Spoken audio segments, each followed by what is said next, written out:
ಪ್ರಸಕ್ತ ಲೋಕಸಭಾ ಚುನಾವಣೆಯಲ್ಲಿ ಬಿಜೆಪಿ ಜಾತಿ ಆಧಾರದಲ್ಲಿ ಮತಯಾಚನೆ ಮಾಡುತ್ತಿದೆ ಎಂದು ಕಾಂಗ್ರೆಸ್ ಶಾಸಕ ಲಕ್ಷ್ಮಣ್ ಸವದಿ ವಿಜಯಪುರದಲ್ಲಿಂದು ಆರೋಪಿಸಿದ್ದಾರೆ.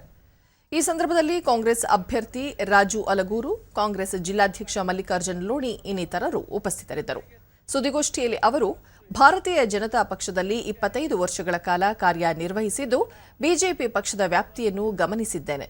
ಚುನಾವಣೆ ಸಂದರ್ಭದಲ್ಲಿ ಭಾವನಾತ್ಮಕ ವಿಷಯಗಳನ್ನು ತೆಗೆದು ಮತಗಳನ್ನು ಪಡೆಯುತ್ತಾರೆ ಎಂದು ದೂರಿದರು. 5 ಗ್ಯಾರಂಟಿಗಳನ್ನು ಅನುಷ್ಠಾನಕ್ಕೆ ತರ್ತೀವಿ ಅಂತಕ್ಕಂಥ ಮಾತುಗಳನ್ನು ಹೇಳಿದರು. ಭಾರತೀಯ ಜನತಾ ಪಕ್ಷದಲ್ಲಿ ನಾನು ಸುಮಾರು 25 ವರ್ಷಗಳ ಕಾಲ ಕಾರ್ಯವನ್ನು ಮಾಡಿದೆ.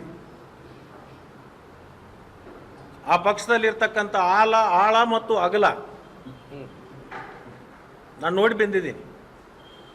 ಚುನಾವಣೆ ಬಂದಂಥ ಸಂದರ್ಭದಲ್ಲಿ ಭಾವನಾತ್ಮಕ ವಿಷಯಗಳನ್ನು ಹುಟ್ಟುಹಾಕಿ ಜಾತಿಗಳ ಮಧ್ಯದಲ್ಲಿ ವಿಷಬೀಜಗಳನ್ನು ಬಿತ್ತಿ ಮತಗಳನ್ನು ಪಡ್ಕೊಳ್ತಕ್ಕಂಥದ್ದು ನಾನು ಭಾಳ ಸಮೀಪದಿಂದ ಕಂಡಿದ್ದೀನಿ. ಅದರಿಂದ ನಾನು 2 ದಿವಸದ ಪ್ರವಾಸದ ಮಾನ್ಯ ಈ ದೇಶದ ಗೌರವಾನ್ವಿತ ಪ್ರಧಾನಮಂತ್ರಿಗಳಾಗಿರ್ತಕ್ಕಂಥ ನರೇಂದ್ರ ಮೋದಿಜಿ ಅವ್ರ ಭಾಷಣ ಭಾಳ ಸೂಕ್ಷ್ಮವಾಗಿ ನಾನು ಆಲಿಸಿದೆ. ಜಾತಿಯ ಆಧಾರವನ್ನು ಬಿಟ್ಟು 10 ವರ್ಷದಲ್ಲಿ ನಾನು ಮಾಡಿರ್ತಕ್ಕಂಥ ಅಭಿವೃದ್ಧಿ ಕೆಲಸಗಳನ್ನು ಜನರ ಮುಂದೆ ಇಡದೇ ಇರತಕ್ಕಂಥದ್ದು ನಮಗನಿಸುತ್ತೆ ಅವರು ರಾಜಕಾರಣದಲ್ಲಿ ವಿಫಲರಾಗಿದ್ದಾರೆ ಅಂತಕ್ಕಂಥದ್ದು ಮೇಲ್ನೋಟಕ್ಕೆ ಕಾಣುತ್ತೆ.